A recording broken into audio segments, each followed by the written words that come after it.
Hola, bueno, mi nombre es Rodrigo Mera y junto con Javier, que va a hablar después, vamos a presentar lo que trajimos. La ponencia se llama así como Patrimonio Arqueológico en Gorbea, si me pregunto, como si existiera o no. Y bueno, si queremos hacerlo corto, yo les digo al tiro que sí existe. Y nos vamos para la casa y tomamos café. Claro que existe, y lo entretenido de esto es que, como decía Sandra, nos conecta con el pasado. Y con el pasado, digamos, del territorio. Acá hay hallazgos antiguos, incluso que se consideran paleontológicos. Quienes vayan mañana a la casa de Sandra verán una vértebra de Gonfoteo, que son estos parientes de los elefantes, que era parte del ambiente que había también en Gorbea hace 15.000 años atrás. Entonces, esos hallazgos nos muestran qué tan temprano ha sido ocupado un territorio. Entonces yo, con Javier, le vamos a presentar 4 sitios, que son los que yo conozco, mediante imágenes, para que nos demos cuenta con estos sencillos ejemplos de qué podemos decir de aquello, cómo ha sido la ocupación, qué antigüedad tiene, el poblamiento y las implicancias sobre todo de esto. Entonces el primer sitio, ahí está el nombre, el sitio Dongil 1,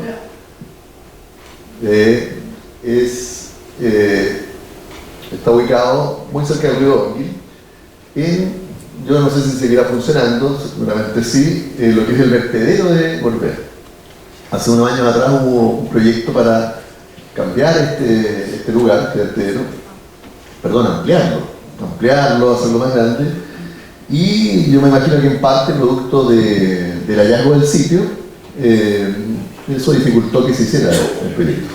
Bueno, tenemos otro vertedero y en ese momento se buscaba, digamos, compartirlo con Pitrufquén y Loncoche. Bueno, el tema es que a mí me tocó ir a ver el espacio y en el borde de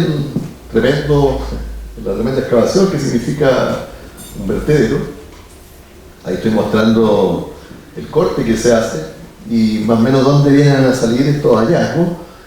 Entonces quedaba una pequeña esquina, un resto del sitio arqueológico. Y lo que nosotros tenemos que aprender a hacer es, bueno, la arqueología tiene que ver con el pasado, ¿cierto? Con el tiempo, hacia atrás.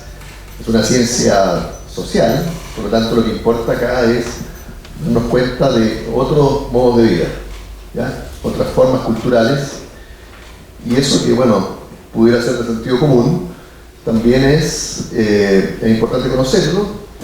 En algunos casos tiene que ver con la identidad también de las personas, ¿cierto? Pero además el patrimonio arqueológico está protegido por ley, por lo tanto estos hallazgos, la idea es que se conserven, se protejan y no terminen en un vertedero o al lado. Bueno, entonces la gracia, digamos, es tratar de hablar de la antigüedad de esto y qué puedo inferir. Entonces, si se fijan en la mitad, la foto de la mitad hacia abajo, es una especie de vidrio, y justamente es vidrio volcánico, que se llama obsidiana, y era la materia prima por excelencia que se ocupaba para hacer puntas de flecha y herramientas, sobre todo. Entonces la gente iba hacia la cordillera o bien comerciaba de alguna manera, ¿cierto?, con los cordilleranos para obtener estas materias primas. Esta es una de las materias primas, hay varias más. Y bueno, se ven todo tipo de artefactos, estamos hablando de que se ve cerámica, ¿cierto?, y materiales líticos. Y tenemos que afinar el ojo para, como les decía yo, hablar de la antigüedad. Y acá tenemos un rasgo, ¿ven? Esta cerámica tiene como unas lentejuelas, y ese es un rasgo típico del alfarero tardío.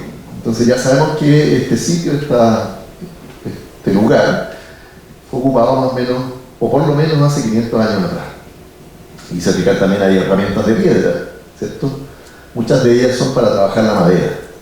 ¿Ya? Este espacio, al lado del río, hay que imaginárselo en un bosque, probablemente, y el río era el lugar de navegación, el medio de navegación, que permitía, bueno, subir hacia la cordillera o ir hacia el mar. Y bueno, esa simple pieza nos está mostrando esa circulación, ese nivel de movilidad que tenían y de relaciones estos grupos, hace por lo menos 500 años atrás. Ahí estoy mostrando el lugar, más o menos. Acá en la punta se alcanza a ver Gorbea, al norte Pitrufquén, el río que va ahí es el Tolten, ¿cierto? Y acá está nuestro Dongil, nuestro río patrimonial, ¿no? Y bueno, el sitio, el río Dongil, está muy cerca, ahí está el vertedero. No voy a cruzar, no voy a quedar encantilado, pero en ese sector, muy cerca del río, está este sitio. ¿Ya? Siguiente. El siguiente sitio se llama Rinconada Dongil 1 y queda más o menos por ese sector de Rinconada. ¿Ya? A mí me tocó ir a rescatarlo y bueno, si se fijan, hay por lo menos 3 piezas de cerámica, ¿cierto? Y están más o menos completas. Entonces yo ya puedo saber la antigüedad del lugar, porque la de la izquierda, por ejemplo, es muy parecida a una que se encontró en Huimpil, un sitio ubicado al norte de Temuco, que tiene alrededor del 800 después de Cristo, y es el mismo tipo de cerámica. Y las otras, bueno, se trata de olla y una especie de taza, ¿cierto? Y yo veo eso, o cualquier arqueólogo acá que conoce la zona, y sabe que eso es del alfarero temprano, o Pitrén le decimos nosotros, complejo Pitrén.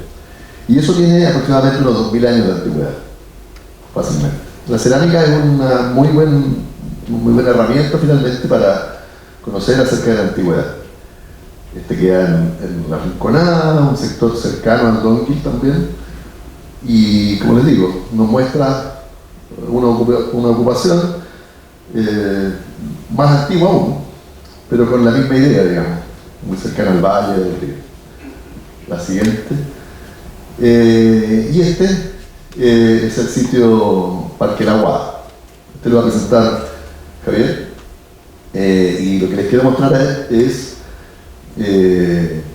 digamos, la vista que hay. Hacia el norte no se alcanza a ver, pero hacia allá está Gorbea, y tapado por las nubes el volcán Yaima. Y este sitio, bueno, Javier lo vio, yo fui después a verlo. Fue encontrado porque por ahí pasa la línea eléctrica, el tendido eléctrico, ¿no era la que sí? Ese es otro que queda más hacia el sur, y la que sigue, ahí, ¿ven? Acá están los sitios de Parque La Aguada. Bueno, después hay una foto que sale más grande, pero está asociado a la línea de tendido eléctrico. Entonces, están ubicados en el cerro, ahí está, ¿ves? El tendido eléctrico es lo que posibilita este hallazgo, ¿ah? Al cortar el pasto, en estos sectores con algo de pendiente, bueno, se encuentran materiales, restos arqueológicos de 500 años. Lo interesante es la foto que sigue, porque si se fijan, está arriba del cerro, ¿ya? Entonces, uno podría pensar, bueno, esto fue una especie de casualidad, que donde se cortó, tuvimos la posibilidad de encontrar los sitios, o, no sé, ahí es simplemente la ocupación. O sea, nos invita a pensar en que todo el cerro fue ocupado en su momento. Este sitio también viene a ser del alfarero tardío, debe tener entre 500 y 1000 años de antigüedad. Estos sitios, digamos, ¿ya? Que como ven están arriba del cerro. Estuve viendo y el plano, que Chatú y Gorbea están aproximadamente a los 90, 100 metros de altura. Y estos cerros, 250 hasta 300 metros. Es una diferencia de elevación relativamente pequeña que hace que estos sean espacios realmente adecuados para el asentamiento. Si le dio una mano. ¿Ese es Cerro Maule? es la continuación del Cerro Maulén. Sí. ¿Hacia el norte? Hacia el sur. Sí, claro, eso es Quitratúe. Hacia la izquierda, por ejemplo, se ve el cementerio, ¿cierto? Y un camino que sube, seguramente se permitió el acceso claro, ahí se ve el cementerio, ¿eh? Y este camino que sale al lado sube y da el acceso a la línea eléctrica. ¿Ya? Entonces tenemos 4 sitios, es parte del patrimonio de Gorbea, que nos está mostrando que esta comuna, este territorio, fue ocupada por lo menos hace 2000 años atrás. ¿Ya? Y hay ocupaciones, como les digo, tanto en el río como en los cerros. ¿Ya? Bueno, y ahora Javier va a seguir. Él va a hablar de estos sitios, se llaman Parque La Guada porque están en el Parque La Guada. Entonces, lo que tenemos que pensar es cómo esto también es un recurso patrimonial. Este espacio se está buscando recuperar y la arqueología, los sitios arqueológicos nos muestran, bueno, qué tan antiguo fue ese espacio ocupado y debemos mirarlo como la posibilidad de conocer más de esos lugares y de protegerlos. La ley un poco nos obliga y si lo miramos como recurso, en el sentido de que puede ser utilizado con fines turísticos, educativos, para conocer nuestra antigüedad en este territorio, bueno, eso nos está brindando el hecho de que esté siendo encontrado en este parque. ¿Ya? Bueno, Javier le va a contar más detalles de este sitio. Hola, aló, buenas tardes, ¿se escucha bien? Sí. Bueno, mi nombre es Javier Navarrete, soy arqueólogo igual. No soy oriundo de estas tierras, pero he tenido una conexión de temprana edad con Quitratúe particularmente y obviamente como Gorbea.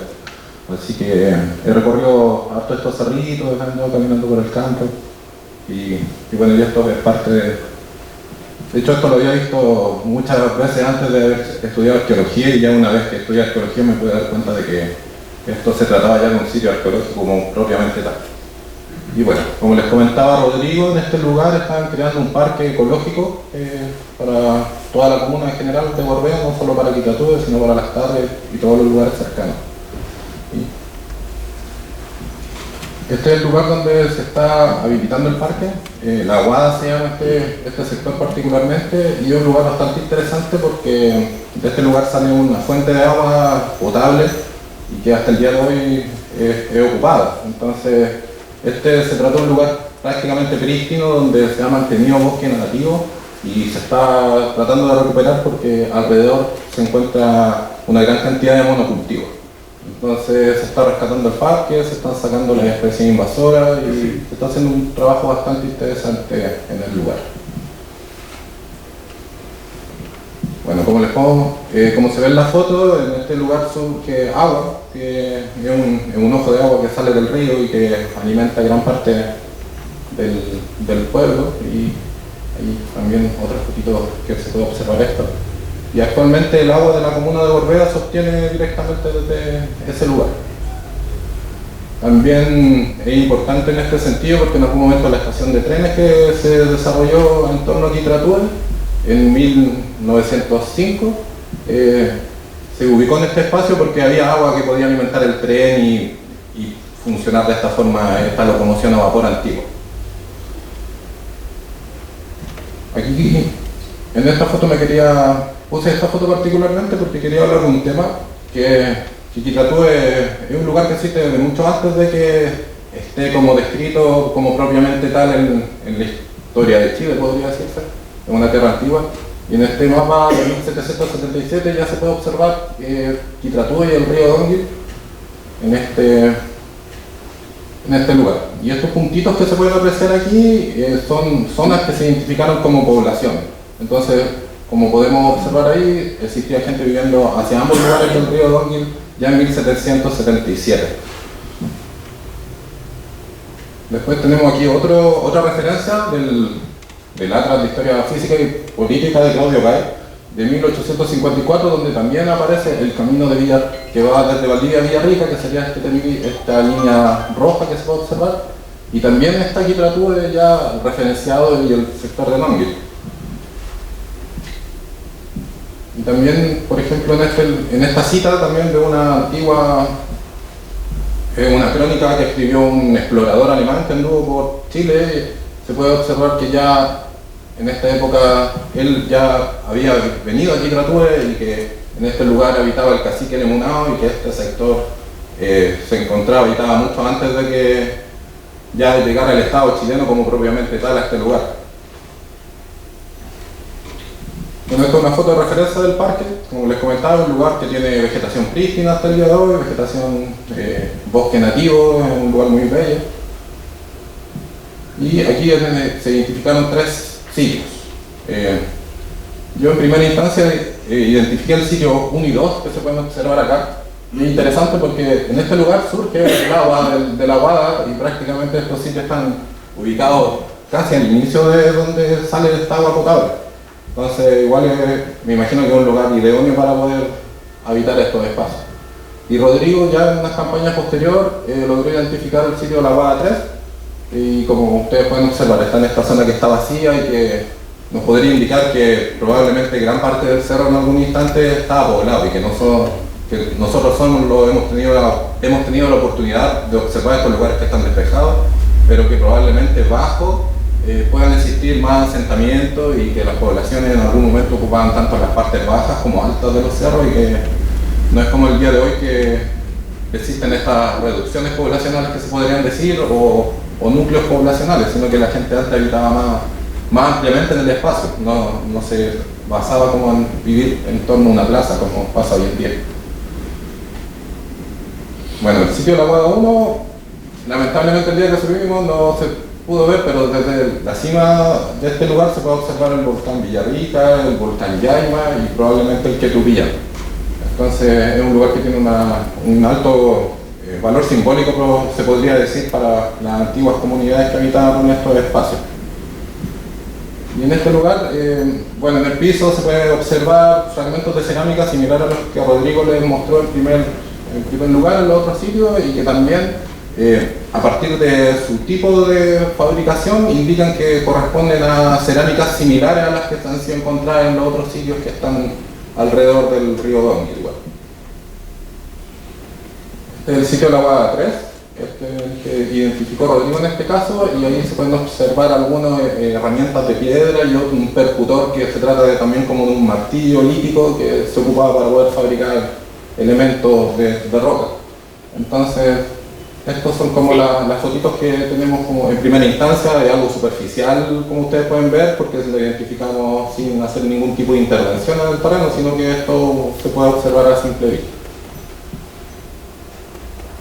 Y lo otro interesante que les quería comentar es que en este lugar, además de estar estos sitios arqueológicos alrededor del agua, que es el flujo de agua que ya propiamente que surge de este cerro, se puede encontrar una cantidad de arcilla de buena calidad como para ocupar en alfarería, y además el antiplástico que se ocupa en el mismo proceso de elaboración, que sería esta piedra esquisto o piedra laja que se muele, en el mundo mapuche le dicen uju, creo, y entonces tenemos todos los elementos para poder fabricar alfarería. No solo además tenemos el elemento del agua, sino que además tenemos otros tipos de cosas y que nos hablan un poco de que son lugares donde la gente está probablemente ocupándolos porque existen estas materias primas y no solamente están ahí porque sea un buen lugar para vivir. Bueno, finalmente les quería mostrar esto, que es más que nada una línea de tiempo donde se puede observar más o menos el periodo que ocupó probablemente la cultura de la que estamos hablando. Para nosotros los arqueólogos lo denominamos cultura vitral, y bueno, esto lleva más o menos del año 600. Bueno, hoy en día hay fechas nuevas que han corrido un poco de estos indicios, pero ese es como un margen que podemos más o menos manejar, que desde el año 600 ya hasta la conquista habitaron estos grupos culturales de este espacio comprendido entre el río Biobío y Puerto Montt. Y ese es el final de mi parte de la presentación, y bueno, ahora Rodrigo le va a seguir como comentando un poco terminar la idea y terminar la presentación como propiamente tal, y posteriormente va a venir una jornada de consultas, preguntas. No sé si ustedes tienen algún tipo de duda o algo que aportar igual en esta presentación. Bien, muchas gracias.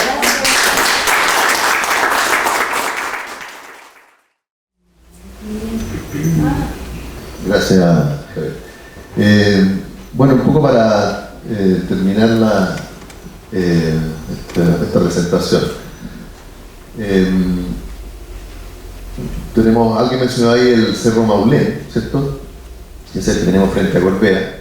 Yo no sé qué nombre tomará hacia literatura.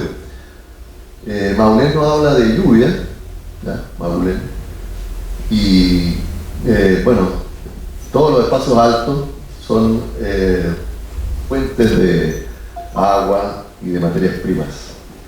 El hecho de que tengamos estos sitios arriba de los cerros nos hace pensar en que el asentamiento antiguo fue distinto al de ahora.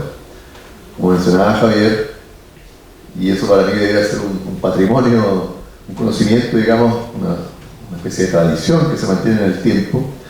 Este patrón de asentamiento disperso que tiene el pueblo mapuche también es patrimonial, digamos. Por algo ellos terminaron viviendo de esa manera, no nucleados en aldeas. Después, cuando uno, no sé, ha tenido diferentes experiencias de relaciones con vecinos, en fin, por el hecho de vivir en una urbe, es diferente de la relación que se establece con el lugar, con el espacio, con la tierra también. Entonces, donde hoy vemos plantaciones forestales, si miramos por nuestra ventana y vemos el Cerro Maulén, tenemos que pensar que hace 2000 años todo eso, cada una de esas lomitas, de esos cerritos estaban ocupados. Y eso nos habla no de una experiencia inicial de poblamiento, nos habla de una habitación, de un habitar el espacio milenario, ¿ya? Eso es lo que yo creo que vale la pena rescatar, porque nos conecta con nuestro pasado y además tiene proyecciones hacia el futuro. ¿En qué sentido? Como les digo, actualmente miramos el cerro y vemos plantaciones y nos cuesta imaginar que fue parte del hábitat, del lugar donde vivía la gente también. Entonces, bueno, como somos arqueólogos, estamos leyendo, viendo otros casos. Muchos vemos también, no sé, Nat Geo, programas documentales que nos muestran lo extraordinario que eran los mayas, por ejemplo, en su ocupación de todo el ambiente, ¿cierto?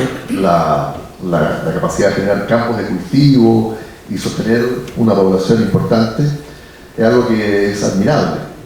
Entonces, bueno, este es un trabajo más o menos de la época en que estos cerros, Maulén también y Tatué, estaban siendo ocupados, ¿cierto? Y esto se trabaja con una tecnología nueva que se llama LiDAR, dice, ¿no? Tecnología LiDAR, que simplemente es un dron con una cámara especial que va grabando desde el aire, digamos, los espacios. Entonces, permite definir, ahí hacia la izquierda se ve, lugares que por su pendiente o por ciertas condiciones se consideran con posibilidad de ser un asentamiento. Y ahí tienen una foto, una imagen del tipo de vegetación totalmente cubierta. Y la que sigue, y al usar esta tecnología se ve que luego de sacar la cobertura vegetal es posible ver ese tipo de modificaciones en el espacio. Esto es arriba de los cerros. Fíjense los campos de cultivo.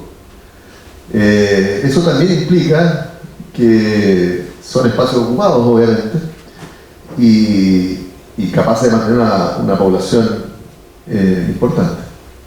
Entonces, un poco prediciendo lo que va a ir a futuro, yo les aseguro que cuando esto se empiece a ocupar acá, vamos a ver, van a volver a renacer, digamos, estos espacios, este territorio los cerros no son cerros muy altos y nos proveen de todo tipo de recursos. Y seguramente vamos a encontrar cosas así en el futuro. Así que eso, esa es nuestra presentación. Y un poco pensando, digamos, en esto que trata el patrimonio, digamos, de darse cuenta de, bueno, de si podemos lograr una identidad con estos espacios, con este pasado, ¿cierto? Y por último, también conocerlo. También conocer que, como les digo, es parte de nuestro territorio. Yo me he fijado, digamos, en distintas conversaciones o charlas, que cuando se ven los objetos, las fotografías, todos tenemos algún nivel de experiencia con estos objetos del pasado. Alguien lo ha encontrado en el campo, plantando un árbol, o qué sé yo. Y digamos, no le presta atención o lo deja pasar. O a veces recupera esa pieza y se la lleva a la casa. Bueno, esa experiencia con estos objetos del pasado es bien interesante, digamos, cuando uno la tiene, no sé por dónde ande, o al ir a los museos, por ejemplo, es un aprendizaje, darse cuenta también de otras cosas, ¿cierto? Así que, como les decía también, son objetos que están protegidos por ley y que, bueno, es labor nuestra un poco conservarlas y que pasen a mostrar esta especie de catástrofe que hay, como puede haber en comunas como Gorbea o Quitratúe, digamos, que tiene que ver con un conocimiento del espacio. Así que bueno, agradecido y espero que nos veamos, ojalá el próximo día, el próximo año. Gracias.